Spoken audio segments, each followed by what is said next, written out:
ना कभी छोड़ूंगा और ना तुझे कभी त्यागूंगा।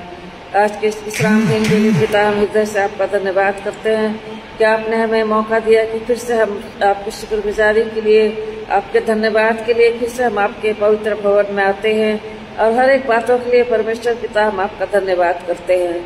प्रभु जी, हम जानते हैं कि तूने अपने वचन में कहा है, मैं तुझे ना छोड़ूंगा ना कभी त्यागूंगा। पिता परमेश्वर, हम अपनी कलीसिया के लिए, अपनी मंडली के लिए दुआ मांग रहे हैं। प्रभु जी, इस समय लॉकडाउन के कारण और महामारी के कारण पिता परमेश्वर जो अपने घरों में आराधना कर रहे हैं, आपकी स्तुति और प्रशंसा कर रहे हैं, प्रभु जी आज के विश्राम दिन की आशीष आप उन सबों के जीवन में देना। प्रभु पिता परमेश्वर, हम इस समय प्रार्थना करते हैं हमारी कलीसिया में जो बीमार है और प्रभु जी जो किसी प्रकार की दुख तकलीफ में, मुसीबत में, समस्या में, प्रभु जी तो उनकी सुधि लेना।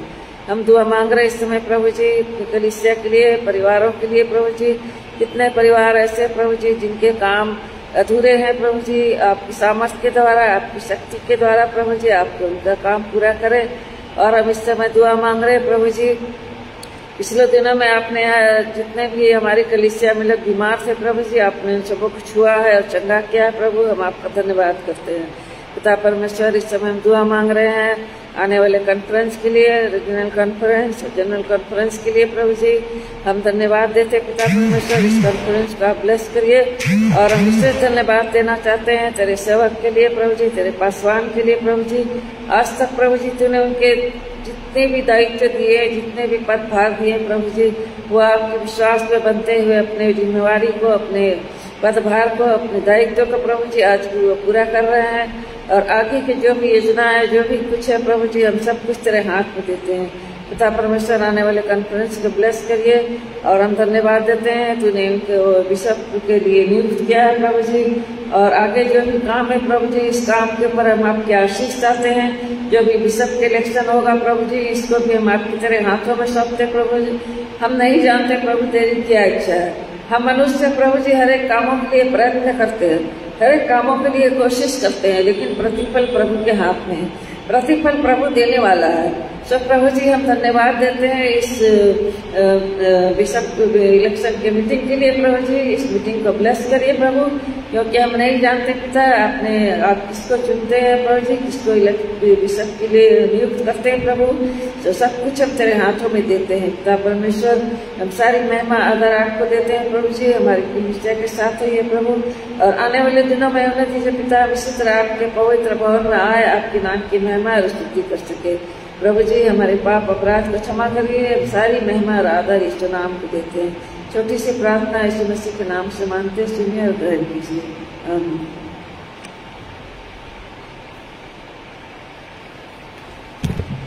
Thank you very much. परमेश्वर के हर एक योजना हमारे जीवन में आशीष लेकर आता है। परमेश्वर की योजना हमारे जीवन में आशीष लेकर आता है। सो आज ये मॉर्निंग के समय हम परमेश्वर के वचन की सेवकाई में जाएंगे। परमेश्वर के वचन की सेवकाई, आने वाले जनरल कॉन्फ्रेंस के लिए प्रार्थना करिए। जब हमारा रीजनल कॉन्फ्रेंस होता है उसके लिए भी प्रार्थना में याद रखिए।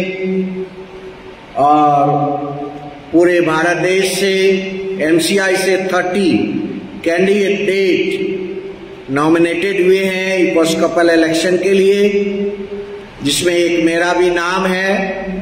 तो आप इसे विशेष प्रार्थना में याद करिए।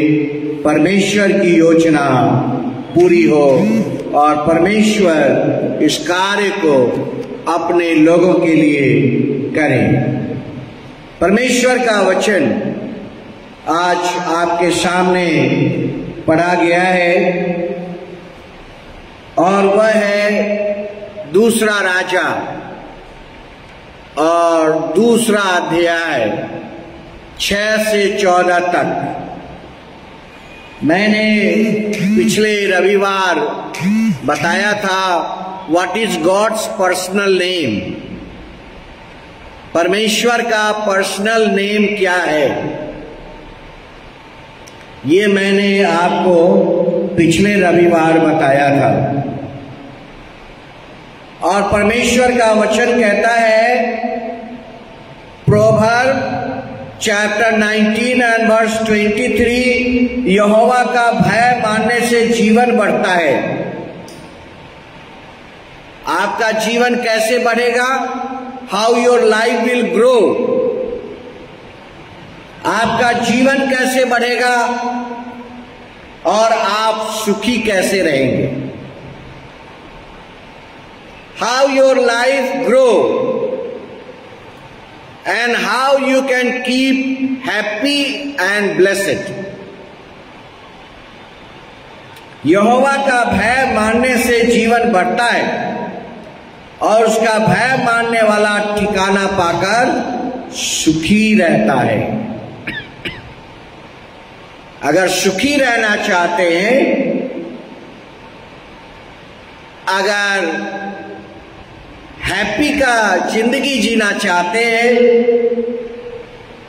तो आपको अवश्य परमेश्वर का भय मानना चाहिए। चाहे आप किसी भी पद के ऊपर प्रतिष्ठित है, बड़ा पद क्यों ना हो, छोटा पद क्यों ना हो, परमेश्वर का भय मानना मनुष्य के लिए बहुत जरूरी है। The fear of the Lord leads to life, जीवन को बढ़ाता है। And he who has it will abide in satisfaction. Hindi में आया है सुख, इंग्लिश में वर्ड आया है सेटिस्फैक्शन। मनुष्य क्या कभी सेटिस्फाइड हो सकता है? Can a man be satisfied? It is very difficult. अगर हमें एक बंगलो मिल जाता है तो कई बंगलों का हम सपन देखने लगते हैं। एक गाड़ी मिल जाती है तो कई गाड़ियों का सपना देखते हैं। एक आशीष मिलती है तो कई आशीषों का हम सपना देखने लगते हैं। Can a man be satisfied? Dear brothers and sisters, the word of God says, the fear of the Lord leads to life, and he who has it will abide in satisfaction. परमेश्वर का भय मानने वाले को satisfaction मिल सकता है। A man can be satisfied if he has the fear of God. It is very difficult to a man to be satisfied. आप जिस क्षेत्र में काम करते हैं, जिस ऑफिस में काम करते हैं, जिस स्कूल में काम करते हैं, जिस क्षेत्र में आप काम करते हैं, क्या आप लोगों को सेटिस्फाइड कभी कर सकते हैं? This is a big question. Can a man satisfied? But Bible says if we fear the Lord, अगर परमेश्वर का भय उसके जीवन के अंदर है, तो it will abide in satisfaction. Jeremiah 32 and verse 39. और वहां पर लिखा है, I will give them one heart, I will give them one heart and one way, that they may fear me for ever, for their own good and the good of their children after them. परमेश्वर का वचन कहता है, अगर आप परमेश्वर का भय मानते हैं तो ये आशीर्वाद आपके बाद के वाले वंश के ऊपर जाता है। आप यह न सोचिए कि आज मैं परमेश्वर का भय मान रहा हूं तो हमको आशीष मिल रहा हूं। बहुत सारा लोग यही सोचते हैं कि मैं जो परमेश्वर का भय मान रहा हूं तो ये आशीष मुझे मिल रही है, या जो प्रेजेंट परिवार है, वर्तमान में जो हमारा परिवार है, उसको आशीर्वाद मिल रहा है। लेकिन ऐसी बातें नहीं है।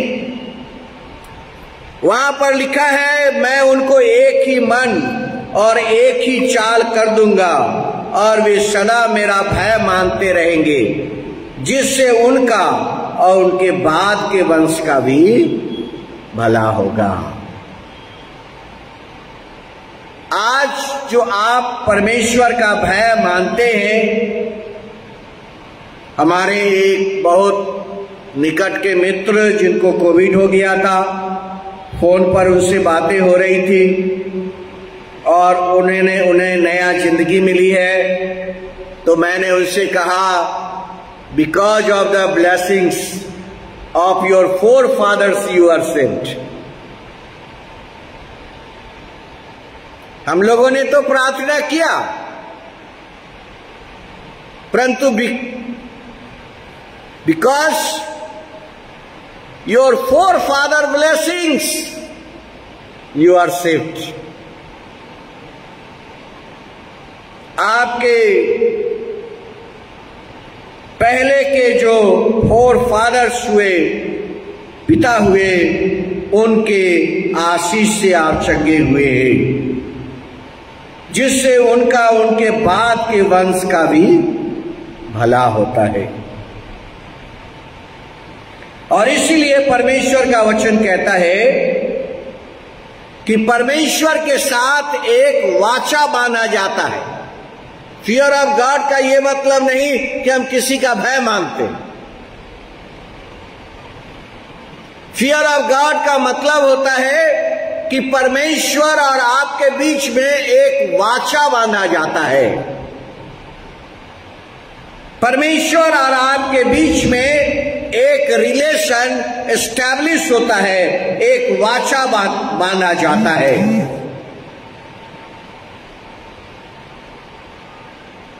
यही नहीं, परमेश्वर का भय मानने से हमें धन भी मिलता है।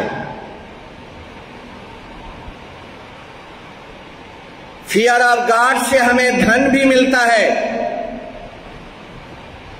यही नहीं, महिमा भी मिलता है। यही नहीं, जीवन भी मिलता है। सो आज मैं एक व्यक्ति के बारे में कहूंगा जो जेनेसिस चैप्टर 5 के अंदर लिखा हुआ है, इनोक एंड एलाइजा। मैंने ये बातें पहले इसलिए इंट्रोडक्शन में बताई कि परमेश्वर का भय एक एस्टैब्लिशमेंट है। हर एक लोग एस्टैब्लिशमेंट चाहते हैं। हर एक लोग अपनी जिंदगी में स्टेबल होना चाहते हैं। Every man wants to be established in their life. Fear God is establishment. परमेश्वर का जो भय है वह आपको एक परमेश्वर के साथ वाचा बांधता है, एक प्रॉमिस बांधता है। और प्रोवर्ब चैप्टर 22 एंड वर्स 4, और वहां पर देखिए क्या लिखा है, by humility and the fear of the lord are riches and honour and life.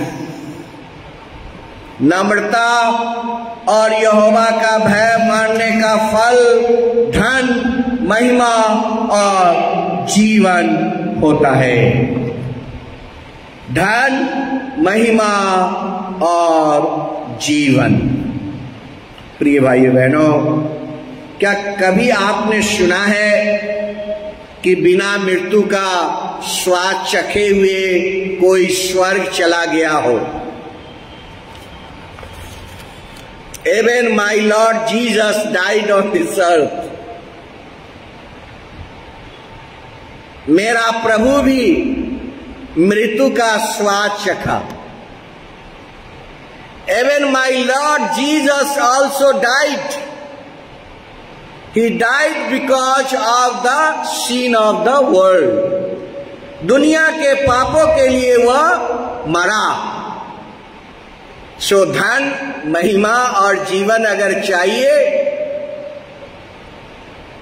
तो आपके जीवन में परमेश्वर के साथ एक एस्टैब्लिशमेंट करना, परमेश्वर के साथ एक वाचा बांधना। Can you go to heaven without dying? क्या आप बिना मरे हुए स्वर्ग जा सकते? ये बड़ा प्रश्न है और बाइबल के अंदर एक ऐसी कहानी है, सत्य कहानी है, सत्य घटना है और परमेश्वर के दास का आत्मिक जीवन का वर्णन आता है। About Enoch, Genesis chapter 5 and verse 24. About Elijah, 2 King chapter 2 and verse 6 to 14. और लिखा है कि यह स्वर्ग के ऊपर उठा लिया गया, taken to heaven by the Lord without dying. Without dying. Moses के ग्रेव का पता तो आज तक नहीं चल पाया, परंतु यहां पर लिखा है इन दोनों के बारे में, when Moses and Elijah was talking with Jesus. जो हम ट्रांसफिगरेशन ऑफ जीसस में पढ़ते हैं बाइबल में कि यीशु मसीह का रूप बदल गया और यहां पर वह इंसान था और यहां पर वह प्रकाश बन गया। आधे आसमान में वह लाइट हो गया और उसके शरीर से पूरे प्रकाश की किरणें सिर्फ निकल रही थी और चेले देख नहीं पा रहे थे, उनके आंख अंधेरे जैसे हो गए। बहुत सारे चेले तो बेहोश हो गए, उसमें से 3 चेले थोड़ा सा निकट आ सके और अंत में उन्होंने कहा कि प्रभु हम तेरे लिए 3 मंडप बनाएंगे, एक एलिया के लिए, एक मूसा के लिए और एक तेरे लिए। आवश्यकता है आज भी इन शब्दों के द्वारा जब मैं पढ़ता हूं तो परमेश्वर मुझसे कहता है हृदय में 3 मंडप बनाओ, और एक एलाइजा के लिए और एक मूसा के लिए और एक यीशु मसीह के लिए। Hallelujah, praise the Lord. ये मंडप अपने हृदय में बनाइए, एलाइजा के लिए, मूसा के लिए और यीशु मसीह के लिए। Jesus begins to teach about the end of the world. Matthew chapter 24 में यीशु मसीह ने संसार के अंत के बारे में प्रचार करना शुरू किया और कहता है He will send the angels to gather his elect from the 4 winds. वो अपने स्वर्गदूतों को भेजेगा पृथ्वी के चारों छोर से उसे इकट्ठा करने के लिए। Someone will come to receive you. This is Lord's promise. This is Lord's promise for you and me and for all the believers of Lord Jesus Christ. Matthew chapter 24. और प्रभु ने कहा He will send his angels to gather his elect from 4 winds. चारों दिशाओं से चारों दिशाओं से अपने लोगों को इकट्ठा करने के लिए वह स्वर्गदूत भेजेगा। He will send the angels। पहला थिस्सलुनीकियों 4 अध्याय 13 से 17 में और पहला कुरिन्थियों 15 अध्याय और चैप्टर 51 में सेंट पौलुस यहाँ पर मरकर जी उठने के बारे में बताता है। The life after death. He describes about the life after death। और वह कहता ही we will have a body like Christ। मसीह जैसे जी उठा और वह स्वर्ग पर चढ़ गया तो हमें भी वैसे आत्मिक शरीर मिलेगा। बस this morning I am going to tell you about Enoch and Elijah. उसका शरीर रूपांतर नहीं हुआ। The same body was taken to heaven. Bible में इनॉक के बारे में ज्यादा वर्णन नहीं आता, वेरी फ्यू। इनॉक के बारे में बाइबल में ज्यादा वर्णन नहीं आता है, परंतु एलाइजा के बारे में थोड़ा विस्तृत वर्णन आता है। How he was taken to heaven. और उसके चेले के बारे में, एलिशा के बारे में। इनॉक का जो वर्णन है वह जेनेसिस चैप्टर 5 है और पहला इतिहास और उसका पहला अध्याय, लूका 3 अध्याय 37 पर, हिब्रू उसका 11 चैप्टर 5 और 6 और यहूदा की पत्री पहला अध्याय 14 और 15 पर। In these places we read about Enoch। इन जगहों पर हम इनॉक के बारे में वर्णन पाते हैं। Enoch was a preacher, a righteous and a prophet। Enoch के बारे में हम इन चैप्टर्स में वर्णन पाते हैं और यहां पर लिखा हुआ है हनोक 65 वर्ष का हुआ तब उसे मतूशेलह का जन्म हुआ और मतूशेलह के जन्म के पश्चात हनोक 300 वर्ष तक परमेश्वर के साथ चलता रहा। Walk with God. परमेश्वर के साथ चलता रहा। How Enoch was taken to heaven. उसका राज क्या है? सीक्रेसी। उसका सीक्रेट क्या है? उसका सीक्रेट है कि वह परमेश्वर के साथ चलता था। ही वॉज वॉकिंग विथ गॉड। और उसका लिखा है जेनेसिस चैप्टर 5 और वर्स 23-24। इस प्रकार अनोक की कुल आयु 365 वर्ष की हुई। अनोक परमेश्वर के साथ साथ चलता था, फिर वह लोप हो गया क्योंकि परमेश्वर ने उसे उठा लिया। और कुछ ज्यादा वर्णन नहीं आता इनॉक के बारे में और बाइबल में कोई ज्यादा वर्णन नहीं आता है।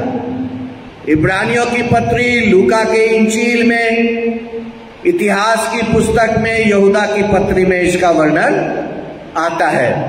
अगर आप यहूदा की पत्री निकाल लें, प्रकाशित वाक्य के पहले है यहूदा की पत्री और उसका 14 और 15 पर, और वहां लिखा है हनोक ने भी जो आदम से 7वीं पीढ़ी में था, the 7th generation of Adam. उनके विषय में यह भविष्यवाणी की, देखो प्रभु अपने लाखों पवित्र के साथ आया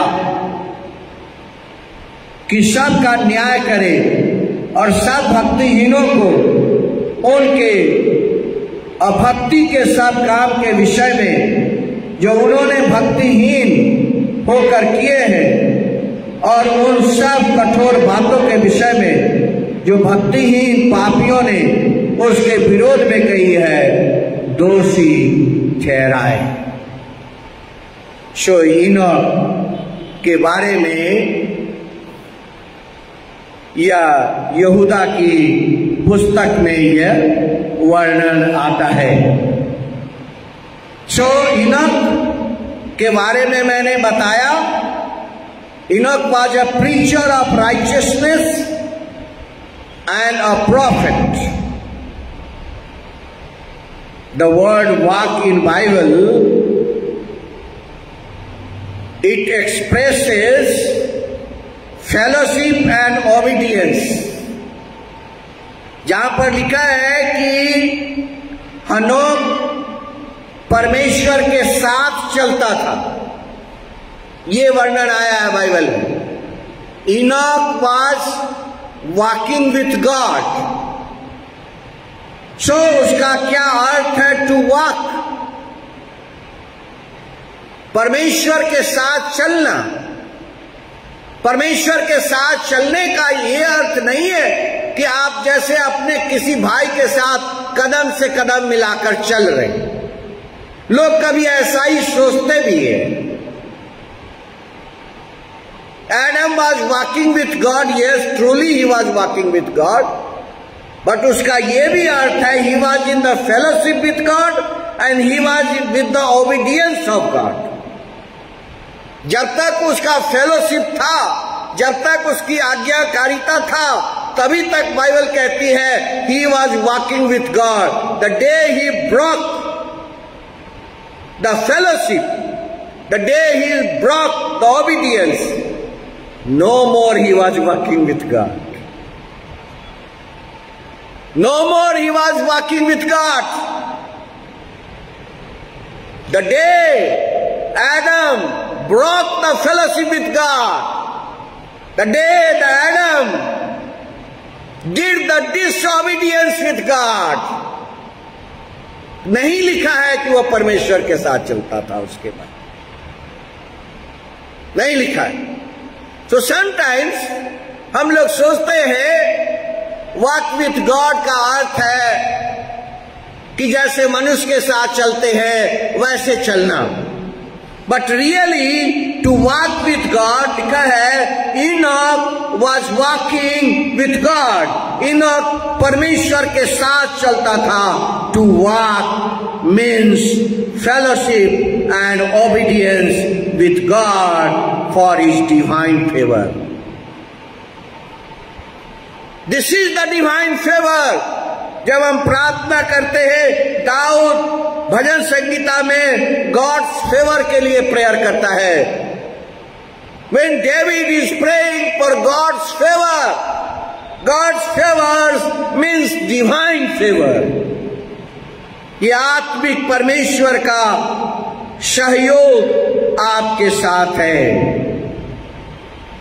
यह है It refers to the manner of life, a personal living in nearness to God।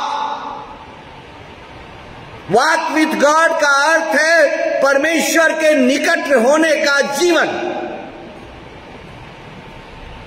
वाक का अर्थ ये नहीं है जैसे एक मनुष्य के साथ मनुष्य चल रहा हो। वाक विथ गॉड का यह अर्थ नहीं है कि a man is walking with a man. परमेश्वर के साथ चलने का क्या अर्थ है? What is the meaning to walk with God?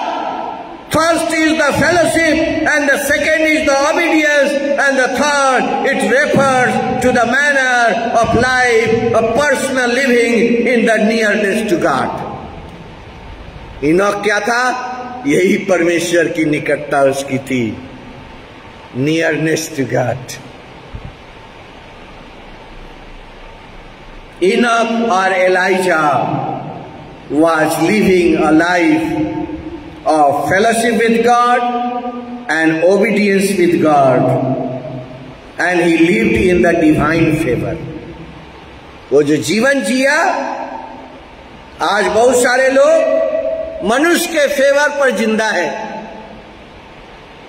बहुत सारे लोग मनुष्य के फेवर के ऊपर जिंदा है।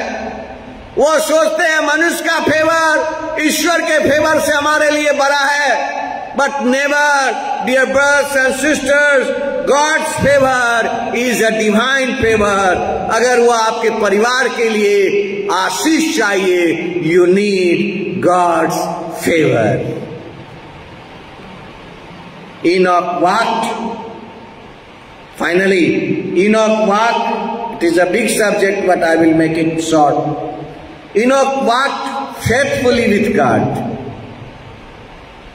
Not only fellowship, not only obedience, not only divine favor, not only nearness, but Bible says Enoch walked faithfully with God. Enoch परमेश्वर के साथ विश्वास में चलता रहा। Genesis chapter 5 and verse 24। लेकिन यह महाप्रलय आने के पहले कुछ साल पहले तक इनोक जिंदा था। Noah was his grandson। नोहा का वह ग्रैंडफादर था। और हिस्टोरियंस भी इस बात को कहता है कि यह धरती के ऊपर नोहा के जमाने में जो जल प्रलय आया, यह धरती जो ईश्वर के स्वर्गदूतों के साथ भी वह दुर्व्यवहार किया, मनुष्य तो छोड़ दीजिए, मनुष्य के साथ मनुष्य दुर्व्यवहार करता है, यह मैंस का तो नेचर है। This is man's nature. But even then Bible says उन्होंने परमेश्वर के स्वर्गदूतों के साथ भी दुर्व्यवहार किया था। डियर ब्रदर्स एंड सिस्टर्स, और तब परमेश्वर ने इस संसार का प्रलय किया और नूह और उसका परिवार बचाया गया। और हिस्टोरियन कहता है इस जल प्रलय के थोड़े दिन पहले तक इनोक वाज अलाइव। कुछ दिन पहले तक वह जीवित रहा। But he didn't see this flood. लेकिन उसने यह फ्लड नहीं देखा, उसके पहले उसकी मृत्यु हो गई। They walk their own path, और लिखा है क्रूकेड वे ऑफ सीन। लोगों का, दुनिया के लोगों का रास्ता क्या हो गया? They walk against God. आज इस पेंडेमिक सिचुएशंस में लोग परमेश्वर की तरफ फिर रहे हैं, परमेश्वर की ओर आ रहे हैं, लेकिन आपको पता हो कि यह दुनिया परमेश्वर के विरुद्ध जीने का स्वभाव रखता है। Man's nature is to live against the obedience of God. परमेश्वर के साथ जीवन जीने का स्वभाव नहीं रखता है। This world has a nature to live the life against God. Elijah was a man who lived the life as walking with God. God took the faithful servant to heaven, और परमेश्वर ने अपने सेवक को स्वर्ग पर उठा लिया। एंड नोहा के लिए भी लिखा है नोहा वॉक्ड फेथफुली विथ गॉड। नोहा भी परमेश्वर के साथ चलता था। प्रिय भाइयों बहनों, because of his righteousness only Noah and his family were spared in a great flood. इस बड़े जल प्रलय से परमेश्वर ने नोहा और उसके परिवार को बचा लिया। सो वॉकिंग विथ गॉड फर्स्ट मैंने बताया, फेलोशिप दूसरा मैंने बताया, ओबीडियंस तीसरा मैंने बताया, डिवाइन फेवर एंड चौथा है नियरनेस टू गॉड। परमेश्वर के साथ चलने का यह अर्थ नहीं है कि जैसे आप एक मनुष्य दूसरे मनुष्य के साथ चल रहे हैं। That does not mean. It means you have fellowship with God, you live a life in the obedience with God, you have a divine favor of God, and you are nearness to God. इब्रानियों और उसका 11 अध्याय और उसका 5 पद, वहां पर भी इनोक के बारे में वर्णन आता है। इब्रानियों की पत्री अगर हम निकाल लेंगे तो इब्रानियों की पत्री और उसका 5 अध्याय chapter 5 and 11 chapter 11 and verse 5 chapter 11 and verse 5 और वहां पर देखिए क्या लिखा है। विश्वास से ही इनोक उठा लिया गया कि मृत्यु को न देखे, उसका पता नहीं मिला क्योंकि परमेश्वर ने उसे उठा लिया था और उसके उठाए जाने से पहले उसकी यह गवाही दी गई थी कि वह परमेश्वर को प्रसन्न किया है। Now I finish my message. और यहां पर यह बातें लिखी है, क्या लिखी है, अंतिम बातें क्या लिखी है जो मैं क्लोज करना चाहता हूं। अंतिम बातें लिखी है, उसने परमेश्वर को प्रसन्न किया। आज लोग एक दूसरे को प्रसन्न करने में लगे हैं। लोग फैमिली में एक दूसरे को प्रसन्न करना चाहते हैं, सोसाइटी में लोग एक दूसरे को प्रसन्न करना चाहते हैं, लेकिन यहां पर लिखा है इनोक वाज टेकन अवे, परमेश्वर ने उसे उठा लिया, so that he didn't see the death, उसने मृत्यु को नहीं देखा। एलाइजा ने मृत्यु को नहीं देखा, because God has taken him, he pleased God. Dear brothers and sisters, you have the time, आपके पास समय है कि आप परमेश्वर को अपने जीवन से खुश करें, अपने जीवन से आप परमेश्वर को खुश करें। मीका और चैप्टर 6 एंड वर्स 8, हे मनुष्य, वह तुझे बता चुका है कि अच्छा क्या है, और यहोवा तुझसे इसे छोड़ और क्या चाहता है कि न्याय से काम करे और कृपा से प्रीति रखे और अपने परमेश्वर के साथ नम्रता से चले। This is the summary, this is the summary of life.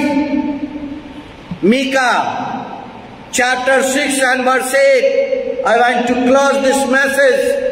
आपसे परमेश्वर क्या चाहता है, आपको क्या करना चाहिए, इस दुनिया में आपके जीवन का अभिप्राय क्या है, इस दुनिया में हम क्यों आए हैं, हम कैसे परमेश्वर को खुश कर सकते हैं, हम कैसे परमेश्वर के नजदीक रह सकते हैं, परमेश्वर के प्रति हमारी विश्वास योग्यता कैसे प्रकट हो सकती है। प्रिय भाई बहनों, मीका चैप्टर 6 and verse 8 यह क्लियरली कहता है, the Lord requires you to do the justice, to love the mercy and to walk humbly with your God.